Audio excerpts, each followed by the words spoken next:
Hello दोस्तों, नमस्कार। आपका वीरू सर जीएस क्लासेस में स्वागत है। और हमने कहा ये स्टैटिक का पोर्शन चल रहा है और हम भारत के पड़ोसी देशों का अध्ययन कर रहे हैं। कल हम लोग पढ़ रहे थे मालदीव के बारे में और अचानक पढ़ते पढ़ते चली गई लाइट, और जब लाइट चली गई तो हम कुछ बातें छोड़ गए थे। आज पहले उन बातों को कंप्लीट कर लेते हैं, फिर आगे हम आ जाएंगे म्यांमार की ओर। तो सबसे पहले क्या करते हैं, कुछ बातों को कंप्लीट कर लेते हैं जो कल हमसे छूट गई थी बच्चा। तो आज उन्हीं बातों को थोड़ा सा कंप्लीट करते हैं। और ये क्या है बच्चा, मालदीव के बारे में कुछ बातें आपको बताते हैं, समझना। देखो, मालदीव की जो बातें कल छूटी थी उन्हीं के बारे में अध्ययन आज करते हैं और बात करते हैं कुछ आपको महत्वपूर्ण जानकारी। जैसे कल हम बता रहे थे मालदीव के बारे में कि इसकी राजधानी क्या है, माले है। और बात किया जाए, एक द्वीपीय देश था, हिंद महासागर में स्थित है। और देखा जाए तो पर्यटन पर इसकी क्या है, पूरी अर्थव्यवस्था टिकी हुई है। और हमने कहा था एकदम खलारे में बसा हो। खलारे का मतलब जानते हो ना, जहां पानी भर जाता है ना। और इसके कारण क्या होता है, यदि बाढ़ आएगी तो सबसे पहले समुद्र का जल स्तर बढ़ेगा तो दुनिया में सबसे पहले डूबने वाला देश कौन होगा, मालदीव होगा। और हमने कहा था, कल आपको कहानी भी सुनाई थी कि मालदीव के कारण लालू प्रसाद यादव के घर में खैया समझ कर रहा है कैसे। हाँ, आज उसी कड़ी में आगे चलते हैं। आपको दो चेहरे दिख रहे होंगे, ठीक है ना। ये जो दो चेहरे दिख रहे हैं, इनका नाम है, इनका जो नाम है ये राष्ट्रपति है। ये क्या है बच्चा, मालदीव के क्या है, राष्ट्रपति है। और इनका नाम क्या है, इब्राहिम मोहम्मद सोलेह। क्या नाम है, इब्राहिम मोहम्मद सोलेह। तो बात करें इब्राहिम मोहम्मद सोलेह क्या है, मालदीव के क्या है, ये राष्ट्रपति हैं। इनका नाम क्या है, इब्राहिम मोहम्मद सोलेह। वर्तमान में यही क्या है, ये जो मुंह दिख रहा है ये कौन है, इब्राहिम मोहम्मद सोलेह है। लेकिन इधर देखोगे तो ये भूतपूर्व क्या है, राष्ट्रपति थे। ये पहले राष्ट्रपति थे। इनसे पहले को रहा, ये रहे। और इनका नाम है अब्दुल यामीन। क्या नाम है, अब्दुल यामीन, है ना। अब्दुल यामीन नाम है, समझना।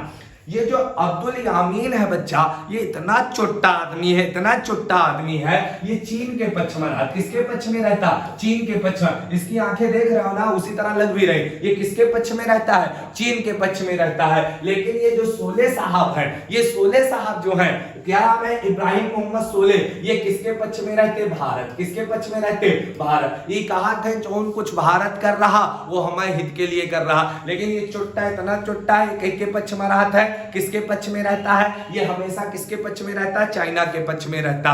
लेकिन समझना, मालदीव की लोकेशन जब देखोगे ये भारत है और भारत के जस्ट नीचे यहाँ पर कौन है, मालदीव। यदि ये मान लो यदि यहाँ पर कहीं चाइना आ गया तो हमारे लिए समस्या होगा कि नहीं होगा। एक तो हमारे करीब आ जाएगा और हमारी जितनी गतिविधियां हैं, जितना व्यापार है, उस पर नजर कौन रख लेगा, चाइना रख लेगा। तो कहीं ना कहीं हमारे लिए इन दोनों में सबसे अच्छा आदमी कौन है, इब्राहिम मोहम्मद सोलेह, क्योंकि ये भारत के पक्ष में है। अभी हाल ही में इनके यहाँ हमने शिप दिए हैं, ठीक है ना। शिप दिए हैं, प्लेन दिए हैं, रॉकेट दिए, मिसाइलें दिए। किसको दिया है, मालदीव को। अब ये जो है ना बच्चा, ये इस्लामिक देश है बच्चा। ये लोग जो है मिसाइल रॉकेट चला नहीं पाते हैं, तो उनको चलाने के लिए हमने जहाज भी दिया और अपने सैनिक भी दिए, पायलट भी दिए कि हमारे पायलट जहाज चलाइए। तो ये क्या कहता है, ये क्या कहता है, जो यामीन है ये कहता है मालदीव के लोगों से कि भारत जो है अपने जहाजों के द्वारा मालदीव पर क्या रख रहा है, नजर रख रहा है। और सोलेह का कहा दिया है, भारत जो कर रहा है हमारे हित में कर रहा है। तो हमारे लिए कौन सही आदमी है, सोलेह। और ये चुट्टा तो हमारे लिए बिल्कुल नहीं सही है।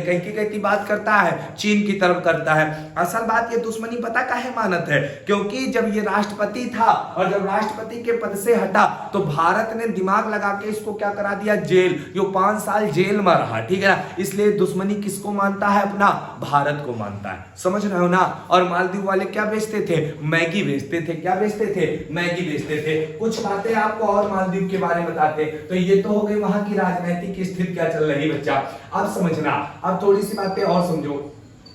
मालदीव के बारे में बात करें बच्चा, तो यहां से कुछ बातें और आपको बताते हैं। पहला, जैसे यहां से एक बात की जाए तो इस वाले ऑप्शन को समझो। यह है ऑपरेशन कैक्टस। क्या नाम है, ऑपरेशन कैक्टस। कब चलाया गया, 1988। पेपर में कई बार आया। ये जो ऑपरेशन कैक्टस है ये क्या है बच्चा, थोड़ी सी बातों को समझो। ये हमने क्या कहा है बच्चा, ये क्या है, तो ये क्या है भैया, ये आप देखोगे क्या है, भारत है। ये क्या है, भारत है बच्चा। और भारत के अलावा देखेंगे तो भैया यहाँ आप लोग देखो, ये क्या है? मालदीव। ये क्या है? मालदीव है। ये क्या है? मालदीव है। और ये क्या है? श्रीलंका। ये क्या है? श्रीलंका। अब समझना, हमने कहा ये क्या है बच्चा? श्रीलंका। ये कौन है? श्रीलंका है। और ये क्या है? मालदीव है। ये क्या है? मालदीव है। अब यहां से आप समझने का प्रयास करना, यहां पर श्रीलंका में हमने आपको बताया था कि इंदिरा गांधी ने एक संगठन पैदा कर दिया था, एक आतंकवादियों का संगठन था जिसका नाम था लिट्टे। क्या नाम था? लिट्टे संगठन। और लिट्टे वाले इतने चोट्टार हैं बच्चा, इतने बैल हैं कि ये सब कहां भाग गया है? मालदीव। कहां गए? मालदीव। और मालदीव की राजधानी क्या है? माले। माले में कब्जा कर लिए, माले में कब्जा कर लिए। यहाँ पर क्या है? माले। और माले में कब्जा करके बैठ गए, कहे ना जाइए, कब्जा कर ले, कहे यहाँ श्रीलंका पूरा ले लिया। कौन ले लिया? मालदीव ले लिया। और ये कब की घटना है? 1988। अब पता चला किसको? भारत को। भारत कहिस अच्छा हम पैदा करे और हमारे मालदीव में कब्जा करियो। तुरंत मालदीव वाले फोन करें भारत वाले, कहीं साहब हमका बचा लो, लिट्टे संगठन वाले कब्जा कर लिए, मालदीव पूरा चला जाएगा। तो भारत ने कहा परेशान ना हो। भारत ने मात्र 8 घंटे, कितने घंटे में? 8 घंटे में क्या किए? क्या किए? हेलीकॉप्टर से जहाज के ऊपर जहाज कहां हम देना है? भारत से सारे जहाज कहां गए? मालदीव। और ये लिट्टे वाले का पटक पटक के मारे हैं, लिट्टे वालों को मारे हैं और मालदीव को क्या कराए? आजाद कराए। इसी घटना को कहा गया ऑपरेशन कैक्टस। क्या कहा गया? ऑपरेशन कैक्टस कहा गया। तो ऑपरेशन कैक्टस कब हुआ? 1988। किसने संपन्न किया? भारतीय एयरफोर्स के जवानों ने संपन्न किया और इसको आजाद कराया। किसको? माले को। किससे? लिट्टे के लोगों से, लिट्टे संगठन से आजाद कराया। तो समझ गए ना? तो ये मालदीव की ये घटना आपको कंप्लीट हो गई। दूसरी बात और बताते हैं बच्चा, दूसरी बात और बताते हैं। यदि बच्चा आपको ये वीडियो अच्छा लग रहा है, समझ में आ रहा है, तो शेयर भी करते रहो, ठीक है ना? शेयर करते रहो। अब दूसरी बात और समझो भैया, बात करें मालदीव के बारे में तो समझो, ये आपका क्या है? मालदीव है। ये क्या है? भारत। भारत के जस्ट नीचे यहां पर देखो, यहां पर हमने कहा यहां पर कौन है? ये मालदीव है। ये कौन है? मालदीव है। लेकिन आप देखोगे तो यहां पर हमने कहा ये हमारा क्या है? लक्षद्वीप है। कौन है? लक्षद्वीप है। और यहीं पर क्या है बच्चा? यहीं पर 8 डिग्री चैनल है। कौन सा चैनल है? 8 डिग्री चैनल है। अब पेपर में क्वेश्चन आएगा, भारत को मालदीव से अलग करने वाला चैनल कौन है? 8 डिग्री चैनल है। यही तो मैंने लिखा है, भारत को मालदीव से अलग करने वाला कौन सा चैनल है? 8 डिग्री चैनल है। कौन सा है? 8 डिग्री चैनल। और 8 डिग्री चैनल किसको अलग करता है? लक्षद्वीप है। और लक्षद्वीप का एक द्वीप है जिसका नाम है मिनी निकाय। क्या नाम है? मिनी निकाय। तो मिनी निकाय को मालदीव से अलग करने वाला कौन सा चैनल है? 8 डिग्री चैनल है। तो आपसे क्वेश्चन पूछा जाएगा, भारत और मालदीव को अलग करने वाला कौन सा चैनल है? तो कौन है? 8 डिग्री चैनल है। और इसी के साथ हमने बताया कि मालदीव के बारे में सारी बातें कंप्लीट करा दी। अब अगले देश की ओर चलते हैं और अगला जो देश है हमारा बच्चा, इसका नाम क्या है? म्यांमार। क्या नाम है? म्यांमार है, जिसको पहले क्या बोलते थे? वर्मा। क्या बोलते थे? वर्मा बोलते थे। अब उसी के बारे में हमको पढ़ना है। आज का हमारा क्या है भैया टॉपिक? इसका नाम क्या है? म्यांमार। क्या नाम है? म्यांमार नाम। आपको एक एक बात बताने का प्रयास करते हैं, समझते रहो। देखो बात करते हैं यहां से। सबसे पहली बात क्या है? म्यांमार। आज हम क्या पढ़ रहे हैं? म्यांमार। म्यांमार की लोकेशन देखोगे तो बच्चा, ये म्यांमार की लोकेशन, यहां पर कौन है?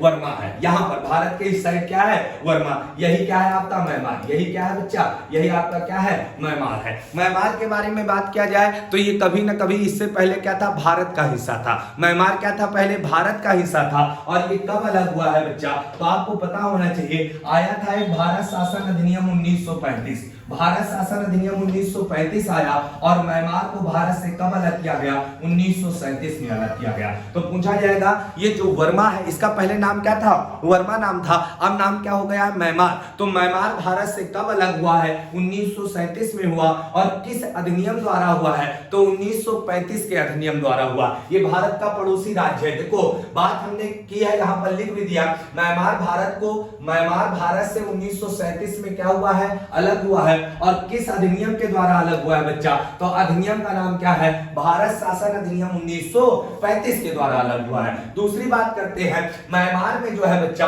बौद्ध धर्म को मानने वाले लोग हैं। किस धर्म को मानने वाले लोग हैं? बौद्ध धर्म को ज्यादा लोग मानते हैं। भगवान बुद्ध की विचारधाराओं को मानने वाले, बौद्ध धर्म को मानने वाले लोग हैं। कहां पर भैया? कहां पर? यही म्यांमार में, इसी वर्मा में। इसका तो क्या नाम हो गया? म्यांमार। पहले नाम क्या था बच्चा? वर्मा। नाम क्या था? वर्मा नाम था।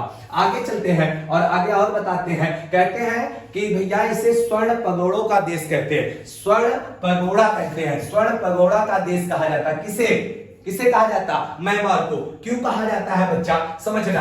अब बात करें यहां से तो आप समझना, ये जो आपका चित्र दिख रहा है ये क्या है? स्वर्ण पगोड़ा, मतलब सफेद कलर का दिखता है, सोने के कलर का दिखता है, स्वर्ण पगोड़ा कहा जाता। पगोड़ा का मतलब होता है बौद्ध धर्म में जो मंदिर बनाए जाते हैं वो क्या होते हैं? देखो इस तरह से होते हैं, इस तरह से मंदिर बनाए जाते हैं बौद्ध धर्म में, जिनमें लगता है कि छत सब अलग अलग छत, देखो ये छत इस तरह से। तो बात किया जाए ये कौन से? स्वर्ण पगोड़ा। इसी को क्या बोलते हैं? स्वर्ण पगोड़ों का देश। यहाँ पर बहुत सारे इस तरह के मंदिर हैं, इसीलिए म्यांमार को क्या बोलते हैं? स्वर्ण पगोड़ों का देश बोलते हैं। लेकिन उड़ीसा में जो है कोणार्क मंदिर, सूर्य मंदिर जिसे कहते हैं, वो कौन है?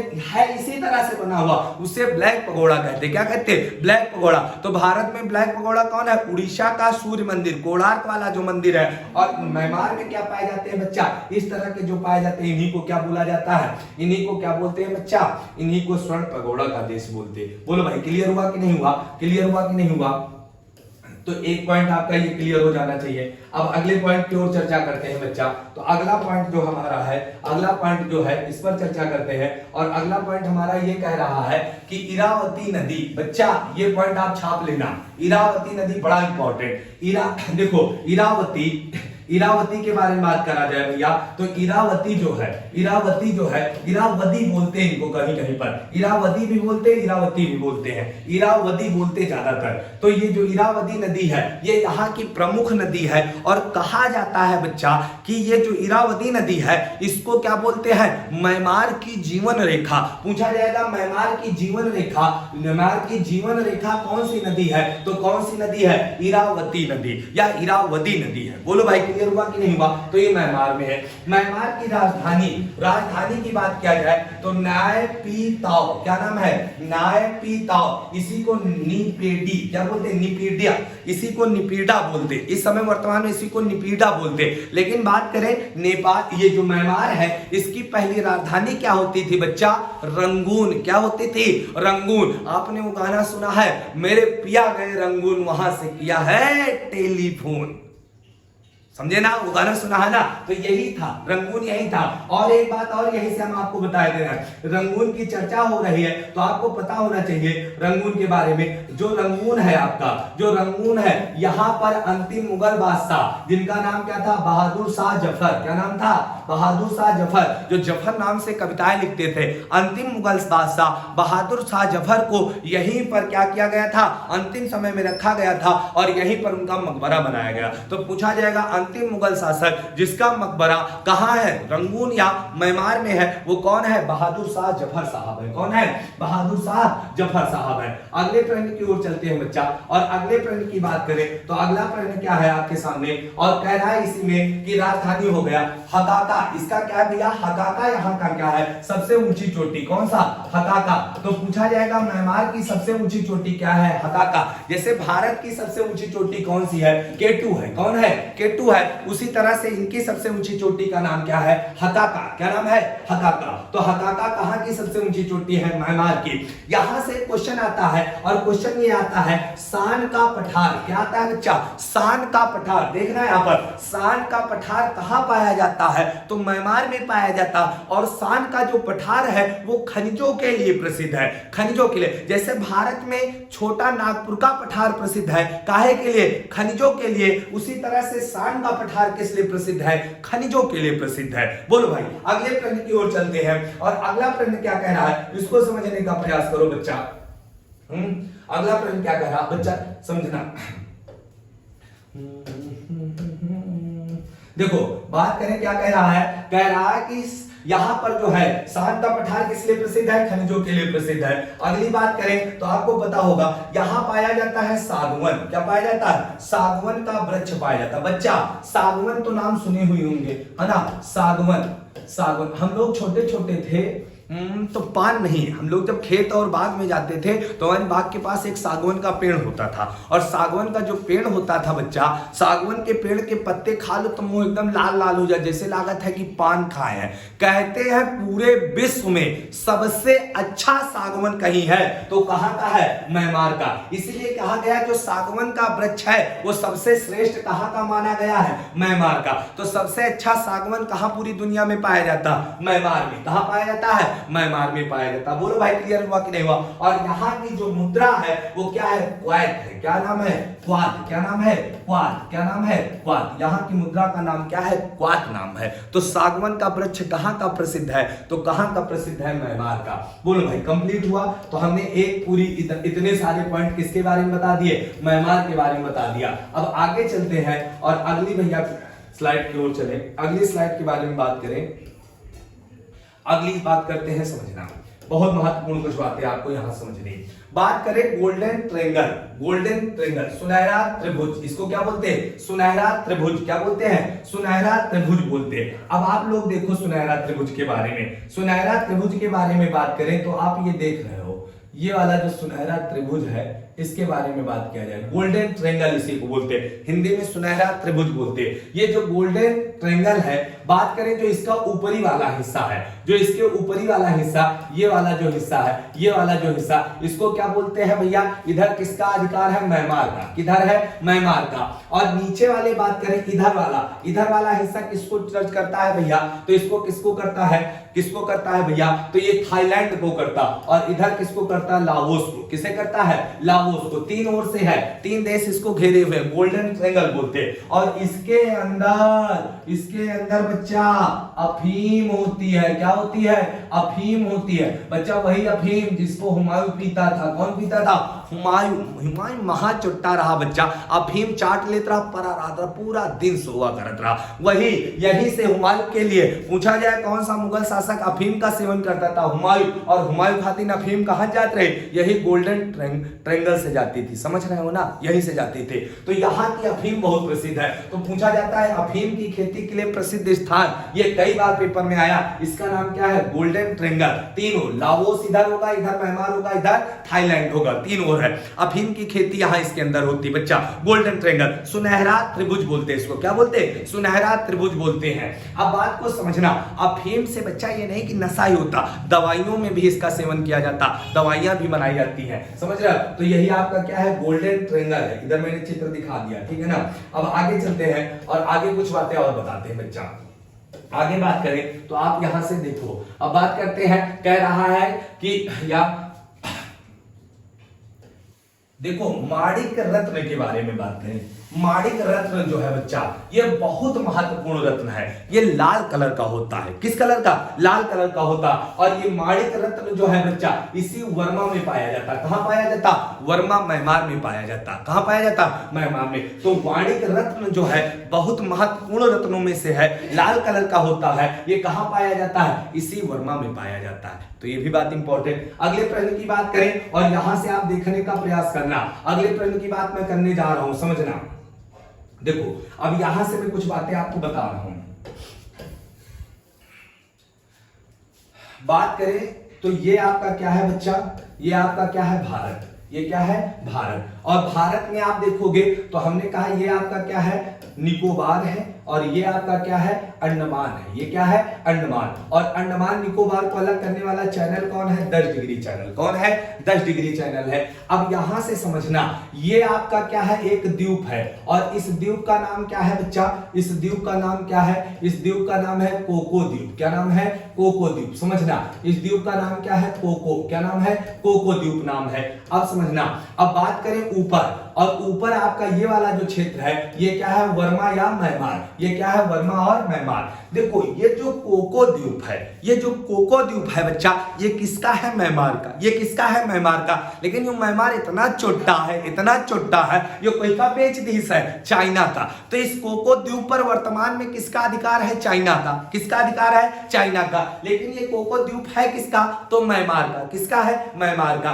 तो इस कोको द्वीप और ये अंडमान निकोबार है, तो इनके बीच में क्या है बच्चा, इनके बीच में क्या है, यहाँ पर एक चैनल है और इस चैनल का भी नाम क्या है, कोको चैनल। क्या नाम है, कोको चैनल। अब पेपर में क्वेश्चन आता है कि भारत को म्यांमार से अलग करने वाला चैनल कौन सा है, कोको चैनल। कौन है, कोको चैनल। और कोको चैनल किसको अलग करता है, कोको द्वीप को अंडमान से। किससे, कोको द्वीप को अंडमान से अलग करने वाला कौन है, कोको चैनल है। और बात किया जाए कोको चैनल के द्वारा कौन अलग होता है, तो भारत और म्यांमार अलग होता। लोकेशन समझ में आ गई कि नहीं आ गई। और दूसरी बात करें, जो ये भैया आपका क्या है, अंडमान, ये आपका म्यांमार है। म्यांमार पर बात किया जाए द्वितीय विश्व युद्ध से पहले लगभग जापान ने अधिकार कर लिया। किसने कर लिया, जापान ने अधिकार कर लिया था। लेकिन बाद में इसको क्या किया गया, बाद में जब जापान के ऊपर परमाणु बम गिराया गया तो जापान इसको छोड़कर चला गया और पुनः इसको अंग्रेजों ने क्या बना लिया था, गुलाम बना लिया था। तो बच्चा अब आगे की बात करते हैं, चलते हैं आगे की बात करें यहां से तो समझना। देखो यहीं से बात करते हैं। देखो क्या कह रहा है कि कोको चैनल भारत और म्यांमार को क्या करता है, अलग करता है। भैया बिल्कुल अलग करता है, कोई दिक्कत नहीं। कह रहा है 4 जनवरी 1948। अब पूछा जाए म्यांमार कब अलग हुआ या म्यांमार कब आजाद हुआ अंग्रेजों से, तो अंग्रेजों से बच्चा ये आजाद कब हुआ है, 4 जनवरी 1948। 4 जनवरी 1948 को आजाद हुआ। लेकिन भारत से कब अलग हुआ, 1937। अधिनियम कौन था, 1935। दोनों बातें याद रखना। बात करें इनका जो लोकतंत्र है बच्चा, इनका लोकतंत्र कब बना, तो इनका लोकतंत्र कब बना, 2011। सोच लो, इनके यहाँ राजशाही चलती थी, बाद में क्या बना, 2011 में लोकतंत्र बना। और बात किया जाए तो यहाँ सेना और सरकार के बीच बड़ा विवाद रहता। सेना और सरकार, कभी सरकार के ऊपर सेना हावी तो सेना के ऊपर कभी सरकार हावी। तो इनके यहाँ सेना कभी ना कभी तख्ता पलट किया करती है, आप लोग सुना करते हो। और यहां से एक ये पेपर में बहुत अच्छा क्वेश्चन बना है। और देखो आरा योमा, एक पर्वत का नाम क्या है, आरा कान योमा। आरा कान योमा जो पर्वत है ये किसको अलग करता है, तो ये भारत और म्यांमार को क्या करता है, अलग करता है। भारत और म्यांमार को अलग करता है। तो पर्वत कहेगा तो आरा कान योमा, आरा कान योमा पर्वत भारत म्यांमार को अलग करता है। चैनल कहेगा तो चैनल का नाम क्या होगा बच्चा, तो चैनल का नाम होगा कोको चैनल। तो म्यांमार के बारे में बहुत सारे फैक्ट हमने बताने का प्रयास किया है बच्चा। मिलते हैं कल एक अच्छे वीडियो के साथ। इस वीडियो को आप लोगों को पसंद आया है तो कमेंट करें, लाइक करें, शेयर करें, चैनल को ज्यादा से ज्यादा लोगों तक पहुंचाएं और फ्री में शिक्षा का आनंद उठाएं। मेरा उद्देश्य है कि हर बच्चा योग्य हो, शिक्षित हो और जीएस का महाज्ञाता हो। मिलते हैं, धन्यवाद।